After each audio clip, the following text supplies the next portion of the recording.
இனிய தமிழ் நெஞ்சங்களுக்கு தமிழ் வணக்கம். திருக்குறள் அதிகாரம் 6 வாழ்க்கை துணை நலம். குறள் 3. இல்லது என் இல்லவள் மாண்பானால் உள்ளது என் இல்லவள் மானா கடை. மனைவி நற்குணம் பொருந்தியிருந்தால் வளமான நல்வாழ்க்கை அமையும்.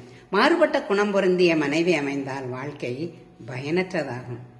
இல்லது என் இல்லவள் மாண்பானால் உள்ளது என் இல்லவள் மானாக்கடை.